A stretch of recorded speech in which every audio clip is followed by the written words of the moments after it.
Focus. Ideate. Innovate. Enable.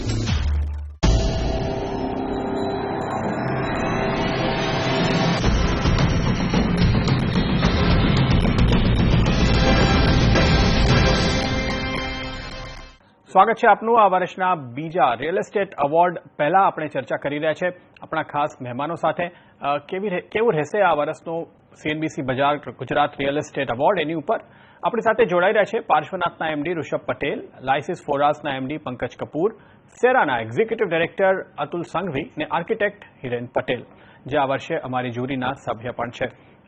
Mister કપૂર સાથે ચર્ચાને આગળ વધારીશું કારણ કે જે આખી એનાલિસિસ છે આ બધા જ પ્રોजेक्टની इन्हीं जो मेथडोलॉजी है आ बधी हमने तैयार करी आपी है. पंकज जी, आपसे ये समझने की कोशिश करेंगे कि ये जो आप रेटिंग करते हैं कितनी बड़ी एक्सरसाइज होती है ये हमारे लिए, हमारी पूरी टीम के लिए?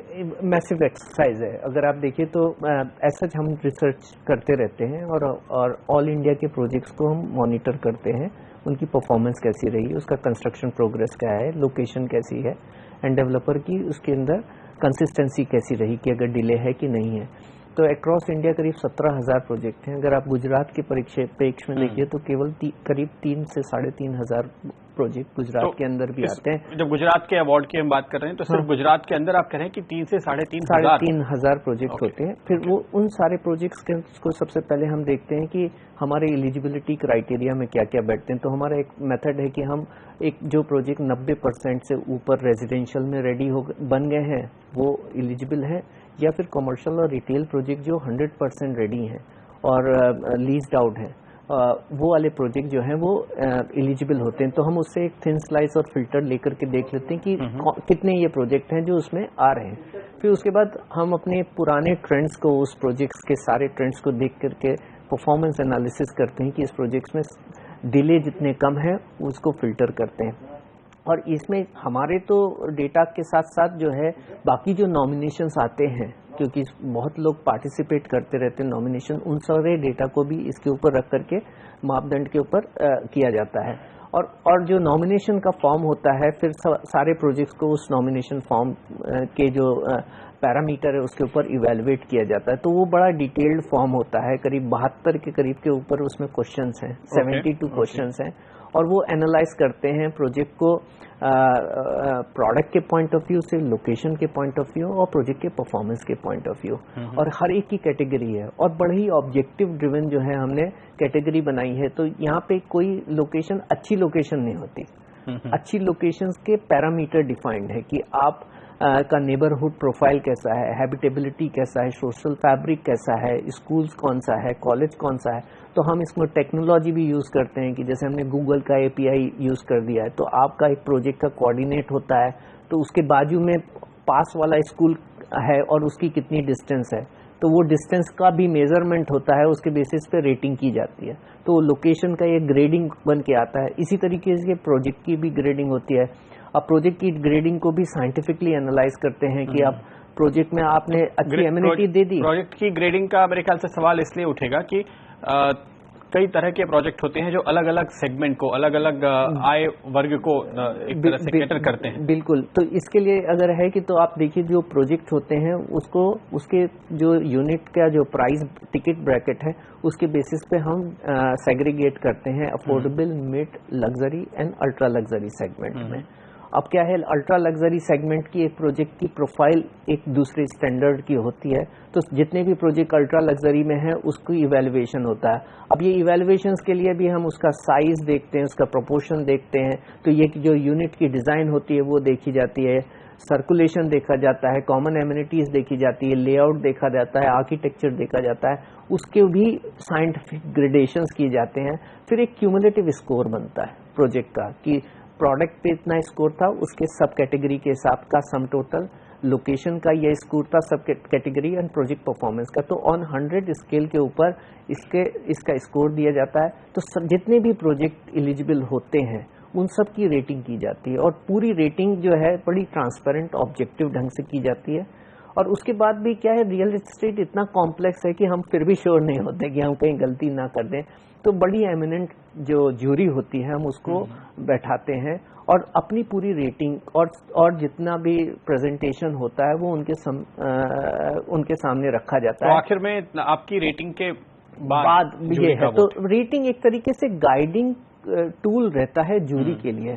तो जूरी का जो वर्डिक्ट होता है वो सर्वोपरि रखा जाता है और जूरी का भी वर्डिक्ट ऐसा है कि हर एक जूरी को वोट करना होता है प्रोजेक्ट के ऊपर। तो जिस प्रोजेक्ट को सबसे ज्यादा वोट मिल गए वो प्रोजेक्ट फिर जो है वो बेस्ट प्रोजेक्ट और वो अवार्ड के काबिल बनता है। तो ये पूरा प्रोसेस रहता है जिसके थ्रू किया जाता है। और अगर आप देखिए तो जूरी को भी हम अलग अलग तरीके से लाते हैं। इसमें आर्किटेक्ट रहता है तो उस अपने नजरिए से देखता है, एक लेंडर होता है, बैंक वाला बंदा होता है वो अपने ढंग से देखता है, एक सॉलिसिटर होता है वो अपने ढंग से देखता है। और क्योंकि ये वो लोग हैं जो सुबह शाम प्रोजेक्ट्स में डील करते रहते हैं तो कुछ एक चीजें जो हमारे से छूट गई हैं वो वहां पकड़ में आ जाती हैं। तो ये एक पूरा जो है एक प्रोसेस है जिसके थ्रू अवार्ड का इवैल्यूएशन किया जाता है। बिल्कुल। तो ये हम अपने तरीके से तो प्रोजेक्ट देख ही रहे हैं, इसके साथ साथ जो बिल्डर्स हैं जिनके प्रोजेक्ट्स चल रहे हैं वो सामने से भी नॉमिनेट करते रहते हैं। तो तो नॉमिनेशन फॉर्म जो है आपकी वेबसाइट के ऊपर भरा रहता है, तो वो नॉमिनेशंस जाते हैं उसके अंदर उसको डाउनलोड करते हैं और भरते हैं और साथ में हमारी टीम उन्हें हेल्प करती है अगर उन्हें किसी चीज की कोई क्लैरिफिकेशन की जरूरत। बिल्कुल। तो फिल्टर करने का चुनने का प्रोसेस हमारा है लेकिन लोग खुद से इसमें जुड़ सकते हैं। मिस्टर संघवी, आप चूंकि हमारे पार्टनर हैं और पिछले साल से जुड़े हुए हैं इस पूरी एक्सरसाइज के साथ और इंटरेस्टिंगली चूंकि आप पूरी की पूरी जो कम्युनिटी है बिल्डर्स की, डेवलपर्स की, उनके साथ भी बहुत क्लोजली काम करते हैं, कैसा रहा है आपका एक्सपीरियंस? जी, हमारा एक्सपीरियंस तो काफ़ी अच्छा रहा था।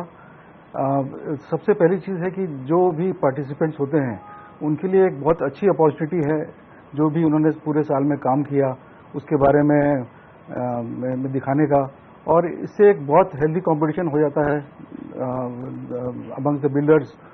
और मेरा ये मानना है कि सबसे जो ज़्यादा फायदा होता है वो कंज्यूमर का होता है, क्योंकि कंज्यूमर आप देखें कि ज़िंदगी में जो मकान लेता है या तो एक बार का डिसीजन लेता है या कुछ लोग लकी होते हैं तो 2 बार या 3 बार उनको मौका मिलता है। तो जो डिसीजन वो लेते हैं पहले तो नॉर्मली खाली वो लोग अपने हिसाब से या कुछ रेफरेंस के हिसाब से डिसाइड कर लेते थे, लेकिन आज की तारीख में मीडिया की वजह से जो कंज्यूमर का डिसीजन है वो इन्फॉर्म डिसीजन होता है। इससे उसका कॉन्फिडेंस काफ़ी इम्प्रूव हो जाता है और उसका जो सेटिस्फैक्शन लेवल है वो काफ़ी हाई हो जाता है। तो इस प्रकार के जो कंपटीशन होती है उससे कंज्यूमर को सबसे बड़ा एडवांटेज है। यहाँ पर जैसे कि हम बात कर रहे थे पंकज, आपने कहा कि अलग अलग कैटेगरी से आप चुनते हैं प्रोजेक्ट्स को, तो जाहिर है कि इसमें साथ ही साथ एक कमर्शियल और रेसिडेंशियल के लिए अलग अलग चुनाव होगा, अलग अलग कैटेगरीज होंगी। बिल्कुल। तो कमर्शियल का फॉर्म अलग है, उसका चुनाव अलग होता है। और कमर्शियल में वो होता है कि जो प्रोजेक्ट रेडी है, 100% रेडी है, लीज्ड आउट है, और वो उसका लॉन्च भी अब ऐसा नहीं है कि बहुत कोई पुराना प्रोजेक्ट आ जाए, तो उसके लिए एक टाइम स्पैन में उसका कंस्ट्रक्शन होना चाहिए। तो हमने किया है कि अब गए साल के जो आने वाला है तो उसके लिए 2013 में वो लॉन्च होना चाहिए और अप्रैल 2016 में वो रेडी हो जाना चाहिए और लीज्ड आउट हो जाना चाहिए, तब वो प्रोजेक्ट जो है एलिजिबल होगा। तो उस टाइम स्पैन के अंदर अगर जो प्रोजेक्ट रेडी हो गया है तो वही है। और सेम जो है मापदंड जो है वो रिटेल का है। पैरामीटर चेंज हो जाते हैं समझने के, क्योंकि कमर्शियल का जो इवैल्यूएशन प्रोसेस है वो डिफरेंट प्रोसेस है। उसके अंदर उसकी ग्रेडिंग के पैरामीटर डिफरेंट हैं, क्योंकि जो एक कॉर्पोरेट होता है उसकी नीड्स अलग होती है। तो उसके जो पैरामीटर्स हैं कि आपके एक यूनिट है उसके अंदर parking, safety, securities, layout, green features, energy sufficiencies, all of those parameters यहाँ पे आ जाते हैं ज़्यादा, जिसका वेटेज बहुत ज़्यादा होता है। लेकिन पैरामीटर वही होते हैं, एक तरफ लोकेशन होता है और यहाँ लोकेशन का मतलब जो है वो दूसरा हो जाता है। यहाँ नेबरहुड नहीं आता, यहाँ पे आता है कि आपका कैचमेंट नहीं, आप कौन से एसबीडी है कि सीबीडी है, कि आपका इकोनॉमिक क्लस्टर क्या है। तो आपका बीकेसी का क्लस्टर है तो उसका ज़्यादा वेटेज हो जाता है, नरीमन पॉइंट का वेटेज हो जाता है, अंधेरी का वेटेज है तो दूसरे तरीके से। अब इसी तरीके से अगर आप वहाँ पे गुजरात के परिप्रेक्ष्य में देखिए तो जो इस्टेब्लिश्ड CBDs हैं उसके अंदर अगर लोकेशन है तो उसका वेटेज ज़्यादा होता है अगर कोई चीज़ बाहर होती है, क्योंकि इकोनॉमी जो होती है वो क्लस्टर में इंटरेक्ट करती है।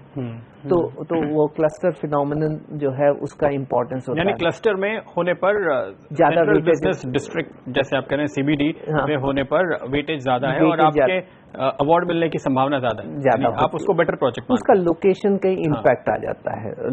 हर आदमी यही बोलता है कि मेरी ये लोकेशन है, और वो क्योंकि वहाँ पे काम करने से, वहाँ पे बिजनेस करने से आपको एडवांटेज है। तो एडवांटेज हम इस हिसाब से देख रहे हैं कि जो भी आदमी उस प्रॉपर्टी को लेता है उसको क्या बेनिफिट्स होंगे। बिल्कुल, तो आप चूंकि क्लस्टर में होंगे तो उसके बेनिफिट ज्यादा होंगे, तो इस लिहाज से आप उसके लिए भी मार्क्स ज्यादा देंगे।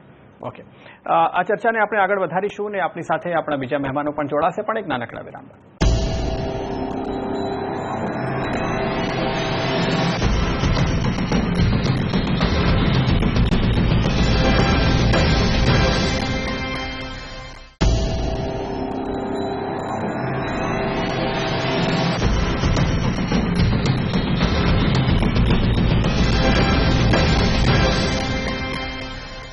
સ્વાગત છે આપનું એકવાર ફરીથી। આપણી સાથે આ ખાસ ચર્ચામાં જોડાયા છે પાર્શ્વનાથના MD ઋષભ પટેલ, લાયસિસ ફોરાસના MD પંકજ કપૂર, સેરાના એક્ઝિક્યુટિવ ડાયરેક્ટર અતુલ સંઘવી ને આર્કિટેક્ટ હિરેન પટેલ। હિરેનજી, આપને પૂછવા માંગીશું, તમે કારણ કે જુરીના પણ સભ્ય છો, તમે અત્યારે કઈ રીતના ટ્રેન્ડ્સ જોઈ રહ્યા છો અને ખાસ આ વર્ષે કઈ ખાસ બાબતો હશે રિયલ એસ્ટેટ સેક્ટર માટે જેની ઉપર નજર રાખવી જોઈએ? I see a lots of possibility of growth in India because we are at the moment we are like economic power. If you see the growth of India compared to other countries, we are actually growing very well. That means that there is a flow of income in all the sectors. That's why basically we require to give the better living environment, better working environment, and these are the two things a person require, which requires good design. We live half the time in residence and half the time into the offices, so both are important. In terms of proportion, you require more housing areas because one family will, of 4 people will use let's say roughly 2,000 square feet of space, where the same family might be working 10 feet by 10 feet or 4 feet by 4 feet working space. So housing is a big demand. And as a person, when people come in urban areas, we being humans, we actually require very good connectivity to nature back. I mean, so we generally see that happiness has to be first criteria for whoever living in whatever segment. So for that, in today's young generation, which is migrating to city level and requires the space to live in, which requires very high quality of living in terms of standards, because they are fighting with the international market in terms of work and everything. So they require the environment which is international, and at the same time we need a good education for our children. So basically, as a designers, I look for the things કે જે તમારા બાળકોને સારું education આપે છે, સારા surroundings તમારી પાસે હોય. At the same time, you don't forget your mother nature and you try to connect with the green. So today's biggest challenge, we have densely populated areas where we have to actually bring a kind of a green space on. So we are working, we try our best to do it. I mean, it's a big challenge, and I mean, we are working on one TP scheme in Ahmedabad only, where we are planning to do the carbon negative planning, which is not yet thought. I mean, nobody has worked upon it, but we are working. So we inspire from Bhutan. Bhutan has 70% of forest. Why can't we also create the greenery? So there are the constant way of working for this, to bring the lots of happiness to the people who live and work in urban cities. પણ ઋષભજી, આપણે જોઈએ તો હવે મુંબઈને જોતા ગુજરાતની અંદર પણ ને બધા જ રાજ્યોમાં સ્ટેટ કેપિટલ હોય કે પછી મોટા શહેરો હોય તો ત્યાં એક રીતે વર્ટિકલ રાઇઝ, હાઈ રાઇઝનો જમાનો છે ને લોકો એ જ પ્રેફર કરે છે કે તમે ખરેખર જોઈ રહ્યા છો એન્વાયરમેન્ટ ફ્રેન્ડલી એક પ્રેફરન્સ છે લોકોનો, કન્ઝ્યુમરનો। જી હા, આપણે આ વખતનો ડેવલપમેન્ટ પ્લાન છે એની અંદર ઝોનનો વધારો કરીને જમીનનો ઉપયોગની જગ્યાએ બિલ્ટઅપનો ઉપયોગ કરવાનો જે અર્બન પ્લાનરોએ નક્કી કરેલું છે તે અર્બન ઇન્ફ્રાસ્ટ્રક્ચર અને જમીનનો યુઝેજ ઓછામાં ઓછો થાય જેનાથી હેબિટેબલ સ્પેસ અહીંયા આગળ ક્રિએટ થયેલી છે એ વધારે ઉપયોગી અને સારી રીતે રહેવા માટે ઉપયોગી, એ બંને રીતે પરિપુષ્ટ થાય એ રીતના આ વખતનો ડેવલપમેન્ટ પ્લાનનો યુઝ છે.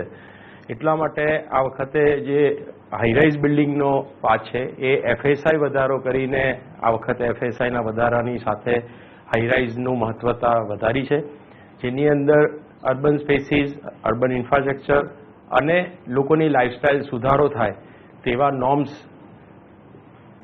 ઇન્ટ્રોડ્યુસ કરવામાં આવે છે. સ્ટ્રક્ચર અને અર્થક્વેકના રેફરન્સમાં પણ ખાસો એવો સુધારો કરી અને તેની અંદર પણ બહુ જ સ્ટ્રિક્ટ નોર્મ્સ કરવામાં આવેલા છે કે જેનાથી જે લોકો એન્જિનિયરિંગ રીતે મજબૂત હોય તેવા બિલ્ડરો અને ના હોય તેવા બધા ટાઈપના બિલ્ડરો પણ કમ્પલસરીલી સારા બિલ્ડિંગો બનાવી શકે.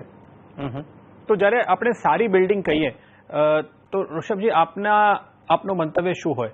ફર્સ્ટ, સેકન્ડ, થર્ડ એવા ત્રણ જે મોટામાં મોટી પ્રાયોરિટી કોઈ પણ બિલ્ડરની હોવી જોઈએ તમારા વિચારમાં? એક પ્રાયોરિટી પોતાના સેન્ટ્રિક હોય છે કે જેમાં પોતાની જરૂરિયાતોને સંતોષાય તેવી બધી સગવડો હોવી જોઈએ. એક એ પ્રોજેક્ટનો ખાસ મહત્વનો લોકોના ડિસિઝન મેકિંગ પોતાના ઘર ખરીદવા માટે થઈને મહત્વનો મુદ્દો હોય છે.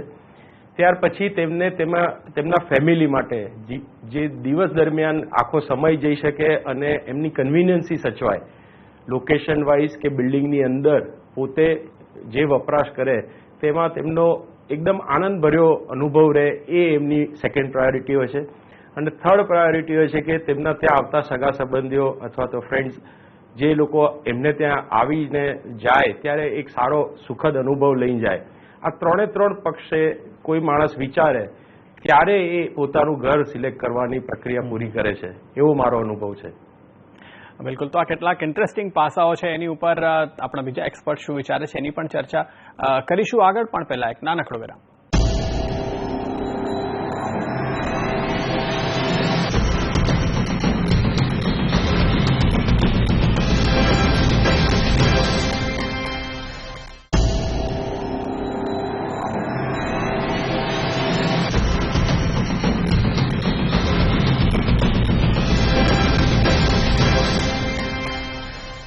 સ્વાગત છે આપનું એકવાર ફરીથી ગુજરાત રિયલ એસ્ટેટ એવોર્ડની આ ચર્ચા આપણે કરી રહ્યા છીએ. અત્યારે પાર્શ્વનાથના MD ઋષભ પટેલ, લાયસિસ ફોરાસના પંકજ કપૂર, સેરાના executive director Atul Sanghvi, architect Hiren Patel સાથે. હિરેનજી, જે રીતે આપણે ઋષભજીને સાંભળ્યું બ્રેક પહેલા કે કન્વીનિયન્સ, ફીલ ને એક રીતે એક સ્ટેટસ કે રિકગ્નિશન તમે કહો, આ એક મહત્વના પાસાઓ છે જેની ઉપર એમને લાગે છે કે લોકો ખાસ કરીને નજર રાખે છે. તો જ્યારે આપણે જ્યુરીની અંદર કોઈ પણ પ્રોજેક્ટને સિલેક્ટ કરીએ કે એની રેટિંગ કરીએ તો શું તમે પણ આ બધા પાસાઓ ઉપર નજર રાખો છો કે તમારી પ્રાયોરિટીઝ પછી કઈ હોય છે? હા, બરાબર છે. એટલે વોટ આઈ વુડ ફર્સ્ટ મારે તમને અભિનંદન આપવાની જરૂર એના માટે લાગે છે કે આ જે award Gujarat real estate award વિચારીએ છીએ, it is very good for encouraging four young people, અને એટ ધ સેમ ટાઈમ જે લોકો કામ કરે છે એમને એક મોટું મોટિવેશન મળે છે. Apart from that, A awards મળવાથી એ બિલ્ડિંગ પ્રોજેક્ટનું એક ગૌરવ વધે છે, એટલે એના મેમ્બર્સને પણ એની ગૌરવ અનુભવ થાય છે કે અમારો પ્રોજેક્ટ બહુ સારો છે. એટલે આખી જે એવોર્ડની પ્રોસેસ છે એ બહુ સરસ છે. એના માટે ડિઝાઇનર્સ પોઈન્ટ ઓફ વ્યૂ અને like in terms of jury point of view હું આજે એવું કહીશ કે બેઝિકલી બે પાસા છે. એક તમારું ઇન્ડિવિજ્યુઅલ લિવિંગ છે, તમારું કુટુંબ છે એનું એક લિવિંગ છે, અને બીજું છે તમારું કોમ્યુનિટી લિવિંગ, તમારી સોસાયટીનું લિવિંગ છે. હવે આજના જમાનામાં આપણે બહુ ઇન્ડિવિજ્યુઅલ બનતા જઈએ છીએ, તો એવું એક માહોલ તમે ઊભો કરો કે જેમાં કોમ્યુનિટી લિવિંગ બને. બધા પડોશી નીચે આવીને કોમન એરિયાસમાં આવીને તમે જોઈન્ટલી કુકિંગ કરી શકો, તમારા બાળકો સાથે રમી શકે, ઇન્ટરેક્શન વધે. જેટલું ઇન્ટરેક્શન વધશે એટલા આઈડિયાઝને આપલે થશે, તો maturity level or knowledge level will increase. આજના તારીખમાં આપણે જોઈએ છીએ કે લોકો બહુ અલુપ્ત બનતા જાય છે અને ફેમિલી ટૂંકા બનતા જાય છે. એ ટાઈમમાં તમારે નીચેની બેઝિક કોમ્યુનિટીઝ એટલી સુંદર હોવી જોઈએ કે જેથી તમે આ કોમ્યુનિટીને પાછી લાવો. જે આપણા પહેલા જૂના વારસામાં જે વસ્તુ હતી એને we have to bring in today's dimension. એટલે એવું જરૂરી નથી કે આપણે જૂનું છે એ જ વસ્તુને ફોલો કરી લાવીએ, પણ આજની નીડ પ્રમાણે કરવું જોઈએ. તો that would be the main criteria. Yes, ઋષભભાઈએ કહ્યું એ પ્રમાણે તમારું બેઝિક પ્લાનિંગ તો સુંદર જ હોવું જોઈએ, કારણ કે એ તમારું એના ઉપર તમારા નેક્સ્ટ 20 વર્ષ કે નેક્સ્ટ 10 વર્ષ જવાના છે. એટલે ખાલી 8x8નું કિચન કરું કે 5 ફૂટ બાય 5 ફૂટની બાલ્કની કરું એ ના ચાલે. એનું મારું એન્જિનિયરિંગ હોવું જોઈએ જેથી દરેક માણસને ડેલી ઉપયોગ માટે સગવડતા અનુભવે. એટલે ઇન્ડિવિજ્યુઅલ પ્લાનિંગ ઇમ્પોર્ટન્ટ છે અને apart from that community living is very important. These are the two major aspect. અને એપાર્ટ ફ્રોમ ધેટ આજના જમાનામાં because of the pressure of urban pressure prices of the real estate is going high, which is a fact, which is happening and across the globe. એટલે we cannot say કે ઇન્ડિયામાં વધી રહ્યા છે અને બીજા દેશોમાં નથી વધી રહ્યા. હિરેનજી, એના ઉપર આપણા બીજા एक्सपर्ट्स પણ એકવાર આપણે સલાહ લઈ લઈએ.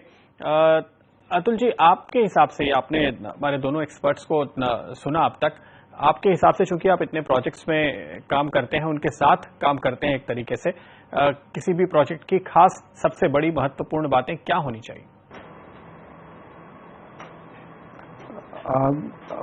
मैं जो बात करूंगा वो कस्टमर के एंगल से बात करूंगा. कस्टमर जो है वो सबसे पहले ये देखता है कि जो भी बिल्डर है वो उसका जो प्रोजेक्ट है वो टाइमली कंप्लीट होगा कि नहीं होगा, क्योंकि वो अपनी ज़िंदगी की पूरी गाड़ी कमाई अपने इसमें लगा रहा है. तो सबसे पहले वो देखता है कि प्रोजेक्ट जो है वो टाइम पे कंप्लीट हो जाना चाहिए और उसका पैसा सेफ होना चाहिए. सेकंड चीज़ वो इस बात को देखता है कि जो आसपास के लोग हैं उसके हिसाब से है कि नहीं है और जो प्रोजेक्ट है वो उसकी लाइकिंग का है कि नहीं है. अल्टीमेटली कस्टमर जो भी आदमी मकान लेता है वो ये देखता है कि वहाँ पे उसको पीस मिलनी चाहिए, हैप्पीनेस मिलनी चाहिए. अगर उस एंगल से अगर वो मकान उसको ठीक लगता है तो अल्टीमेटली उसका बाइंग डिसीजन उसी पे जाता है. जी બિલકુલ. તો આ બધા ખાસ પેરામીટર્સ છે અને એક રીતે આપણે કહીએ કે સબ્જેક્ટિવ પાસાઓ પણ છે જે આપણા એક્સપર્ટ્સના હિસાબે ખાસ મહત્વના રહેશે. તો આપણે આશા રાખીએ કે પંકજ કપૂર સાહેબ આ બધા જ ફેક્ટર્સને ધ્યાનમાં રાખતા એક ખૂબ જ સ્ટ્રિક્ટ સ્ક્રીનિંગ કરીને આપણને ગુજરાતની અંદરથી સારામાં સારા પ્રોજેક્ટ્સ ફાઇનલી કાઢીને આપશે. જે મિસ્ટર પટેલને એમની જ્યુરી આગળ એની ઉપર આપણને વિનર્સ શોધીને આપશે. આ આખી પ્રક્રિયા લાંબી ચાલશે. અમે તમને અપડેટ્સ આપતા રહીશું ને ગુજરાતના રિયલ એસ્ટેટ એવોર્ડ લઈને આવીશું. પણ અત્યારે અમને આપજો રજા. નમસ્કાર.